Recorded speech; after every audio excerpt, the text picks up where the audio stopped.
بتا رہے ہیں کہ رات کو 2:30 بجے مجھے ISI کے چیف کا فون آیا اور مجھے کہا کہ تم استعفیٰ دے دو. میں سمجھتا ہوں کہ اس سے ڈرپوک اور اس سے کمزور وزیر اعظم اس ملک کو مل ہی نہیں سکتا.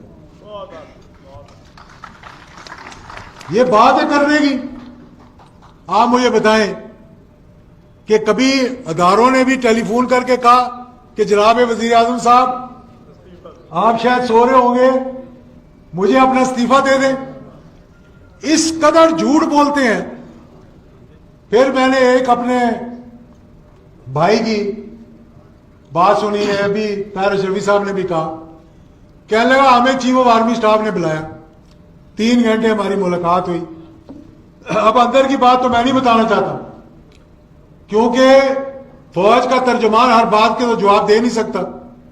اگر وہ اس بات میں الجھ گئے تو باقی سرحدوں کی حفاظت کون کرے گا, لائن آف کنٹرول کو کون سنبھالے گا, افغانستان کی باڑھ کو کون سنبھالے گا, دہشت گردی کے خلاف جو جنگ ہے جس میں آج بھی ہمارے معصوم افواج پاکستان کے وہ جذباتی کپتان اور لیفٹینن اور سپاہی جن کی لاشیں آج بھی شہید ہو کر آ رہی ہیں اور ان کے والدین کی قربانی دیکھیں کہ جن کی مائیں یہ کہتی ہیں کہ ایک اور بچہ ہو تو اس کو ہی میں سرحد پہ بھیجوں. تو جناب حضرت میرے بھائی بھی ہیں, دوست بھی ہیں, کہنے لگے کہ ہمیں چیف آف آرمی اسٹاف نے بلایا اور چیف آف آرمی اسٹاف نے کہا کہ جو کچھ میں نواز شریف کے خلاف کر رہا ہوں تم اس کے بیچ میں نہیں آنا. میں جناب غفور حیدری صاحب کو یہ کہنا چاہتا ہوں کہ تم اللہ کو حاضر ناظر جان کر حلف دے کے یہ بات کہہ دو, میں سیاست چھوڑ کر چلا جاؤں گا اس ملک. آپ کمال کی بات کر رہے ہیں, جو منہ میں آتا ہے بول دیتے ہیں. آپ کا کیا خیال ہے کہ یہاں کوئی فوج کا ترجمان کھڑا ہو کے, میں نے تو پہلے کہا تھا DG ISPR صاحب کو کہ جناب آپ کو ان کا جواب نہیں دینا چاہیے. یہ جو لائن لگا کے گیٹ نمبر 4 کے باہر کھڑے ہوتے ہیں, اور آج میں وہ ٹیلی فون کی لاگ بک اٹھا کے لے آؤں کہ کتنی کالیں یہ کرتے ہیں ملاقات کے لیے, تو آپ حیران رہ جائیں گے. اور کتنی ملاقاتیں کی چیف آف آرمی اسٹاف سے یا DG ISI سے, تو ملنا بہت دور کی بات ہے. میں نے ان کے قریبی رشتہ دار کے گھر 6 مرتبہ شہباز شریف کو اپنی آنکھوں سے بیٹھے ہوئے دیکھا, اور قسم اٹھا کے کہتا ہوں میں کہ وہ لوگ مسلم لیگ نون کی قیادت جو کل لاہور کے اندر ایک جلسے سے خطاب کر رہے تھے, وہ 2 دن ان کے گھر کے باہر بیٹھے رہتے تھے اور وہ ٹائم نہیں دیتے تھے ان کو. وہ تو بہت بڑی بات ہے.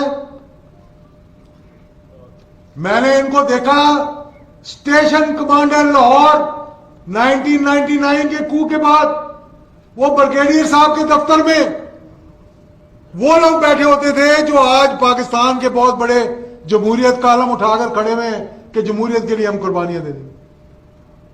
یار تم مطلب کوئی تھوڑا بہت, اور پھر یہ بیان دینا کہ ہم تمہارا وہ اشر کریں گے جو امریکہ کی فوج کا افغانستان میں ہوا. تمہاری یہ جرت ہے کہ تم افواج پاکستان کے آگے بند باندھنے کی کوشش کرو. کیا 22 کروڑ عوام مر گئے ہیں اس ملک کے؟ تو یہ میں آپ لوگوں کو بتانا چاہ رہا ہوں کہ اس وقت 5th جنریشن وارفیئر جو ہو رہی ہے میرے عزیز دوستوں بزرگوں, یہ غور کرنے کی بات ہے.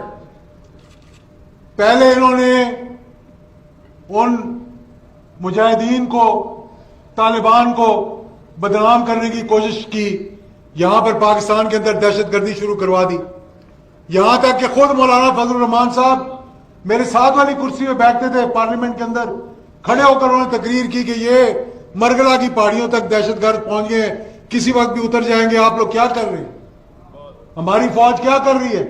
اور جب فوج متحرک ہوئی اور آپ نے دیکھا کہ دہشت گردی کے خلاف جب جنگ شروع ہوئی 80,000 لوگ شہید ہوئے. 48 میں 65 میں 71 کی جنگ میں اتنے لوگ جو ہے وہ شہید نہیں ہوئے ہمارے افواج پاکستان کے اور پاکستان کے شہری 80,000 سے زیادہ شہید ہوئے ہیں. جنرل سے لے کے سرجن جنرل سے لے کر لیفٹیننٹ جنرل سے لے کر اور بریگیڈیئر تک اور میجر تک کتنے شہید ہوئے ہیں جتنے 65 کی جنگ میں نہیں ہوئے, 71 کی جنگ میں نہیں ہوئے. اور وہ جنگ ہم نے لڑی, ہماری فوج نے لڑی اور آج بھی لڑ رہی ہے. کون تھا اس کے پیچھے؟ ہندوستان تھا اس کے پیچھے, CIA تھا اس کے پیچھے, موساد تھی اس کے پیچھے. یہ تمام ایجنسیاں جو پاکستان کو کمزور کرنا چاہتی تھی, اللہ کے فضل و کرم سے پھر وہ ہمارے قائدین تھے جو آج شکر الحمدللہ انگلینڈ میں بیٹھے ہوئے کونے کے اندر, الطاف حسین صاحب جب یہ تقریر کرتے تھے 3-3 گھنٹے ٹیلی ویژن کے اوپر, اور کبھی ڈی جی رینجرز کو برا بھلا کہنا, کبھی کسی کو برا بھلا کہنا, اور حشر یہ ہوا کہ آج کوئی پاکستان میں ان کا نام لینے کے برابر. بے شک کہ ہم نے غلطی کی کہ پاکستان بنا دیا, خود جا کر ہندوستان کے اندر بولا اس. ان کو تو پتہ ہی نہیں کہ ملک کتنی قربانیوں سے بنا تھا. اس کے بعد گلبشن یادیو جیسے لوگوں کو بھیج دیا اس ملک کے اندر. اس کے بعد انہوں نے دہشت گردی شروع کروا دی, آج کراچی میں بھی امن ہو گیا. اب اس وقت میں آپ کو بتانا چاہتا ہوں مولانا صاحب, شاید آپ کو اس بات کا علم نہیں ہے کہ 2.5 ارب سے زیادہ رقم پاکستان کے اندر بھیجی گئی ہے فرقہ واریت کو طول دینے کے لیے. ان کو پتہ لگ گیا ہے کہ پاکستان کی فوج الحمدللہ اس ملک کو کمزور نہیں ہونے دے گی.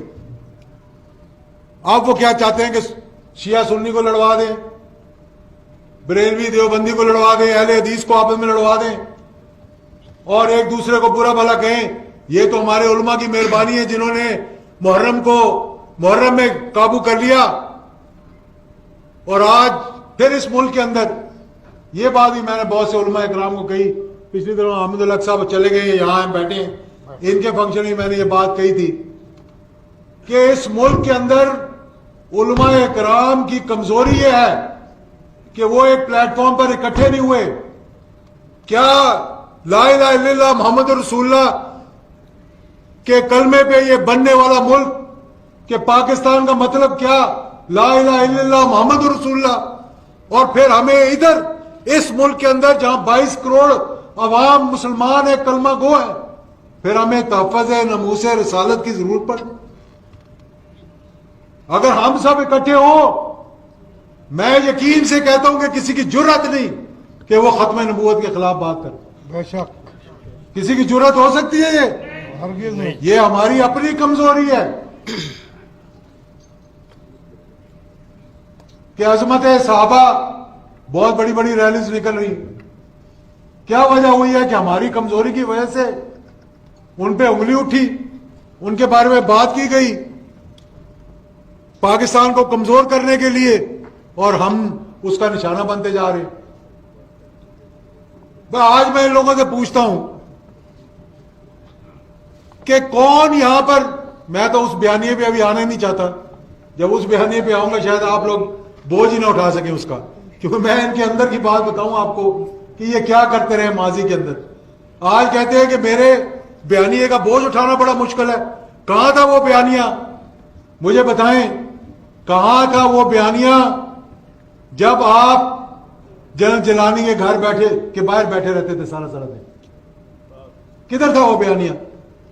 کہاں تھا وہ بیانیہ جب آپ کی بوری سے پیر پگاڑا نے کہا کہ دانے گرنے شروع ہو گئے, اور ضیاء الحق شہید نے جا کر کہا کہ میں نے اس بوری کو سی دیا؟ کہاں تھا وہ بیانیہ؟ دانے تو سارے گر چکے تھے, جا چکے تھے. کہاں تھا وہ بیانیہ جب ضیاء الحق شہید نے کہا کہ میری عمر بھی اس کو لگ جائے؟ وہ فواد جس نے آپ لوگوں کو پالا, کوئی چیف آف آرمی اسٹاف کو اپنا ڈیڈی کہتا تھا, کوئی اس کی پارٹی کا سیکرٹری جنرل بن جاتا تھا. جوید اقبال صاحب, آپ کا بھی شکریہ کہ آپ تشریف لائے, خان عبد القیوم خان کے ساتھیوں میں سے, اور آرگنائزر ہیں خان عبد القیوم خان مسلم لیگ کے, آج صوبہ سرحد کے بڑی دیر سے بیٹھے ہوئے, ان کی عمر بھی بڑی ہے. آپ جیسے لوگوں پہ ہمیں فخر ہونا چاہیے کہ آپ نے مسلم لیگ کے لیے ساری عمر گزار دی, اور قمر قطب صاحب نے اور باقیوں نے. تو میرے دوستوں اور بزرگوں, میں صرف یہ آپ کو بتانا چاہتا ہوں انشاءاللہ استحکام پاکستان کا سلسلہ رکنے والا نہیں ہے. انشاءاللہ یہ تو ابتدا